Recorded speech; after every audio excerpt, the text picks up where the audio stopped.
নমস্কার সবাইকে। আজ আমি বানাচ্ছি কোনো রকম এক্সট্রা তেল ছাড়া মাছের তেল পটকা। তো প্রথমেই হলো কড়াটা ভালোভাবে গরম করে নিয়েছি।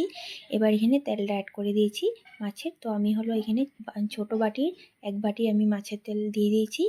এবার মাছের তেলটা 2-3 মিনিট লাড়িয়ে তেল ছেড়ে দিলে আমি হলো 7-8 কোয়া রসুন নিয়ে কুচি করে অ্যাড করে দিয়েছি। তারপরে হলো 2 মিনিট নাড়িয়ে আমি দিয়েছি হলো 1 চামচ লবণ আর হলো দিয়েছি পেঁয়াজ কুচি। এখানে হলো মাঝারি সাইজের একটা পেঁয়াজ দিয়ে দিয়েছি। তো পেঁয়াজটা মজে গেলে আমি দিয়েছি হলো 1/2 চামচ জিরে ধনে গুঁড়ো। জিরে ধনে গুঁড়োটা লাড়িয়ে তারপরে দিয়েছি হলো 1/2 চামচ কাঁচা লঙ্কা বাটা আর 1 চামচ টমেটো পেস্ট। তো এটা হলো ভালোভাবে আমি নাড়িয়ে নিয়েছি, দেখতে পাচ্ছ পুরো তেলটা ছেড়ে দিয়েছে। এবার হলো এখানে আমি অ্যাড করেছি কচি লাউয়ের হলো বাকলটা আর কি। এটা হলো আমি অল্প সেদ্ধ করে নিয়েছি। এবার বাকলটা দিয়ে আমি একদম লো ফ্লেমে এটাকে হলো 5-7 মিনিট এভাবেই নাড়িয়ে চাড়িয়ে ভালোভাবে ভেজে নেব।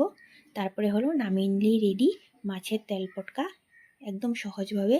তো তোমরা এভাবে ট্রাই করে দেখতে পারো। এক্সট্রা যেটা তেল মানে থাকে আর কি, ওটা হয় না আর কি। ধন্যবাদ সবাইকে।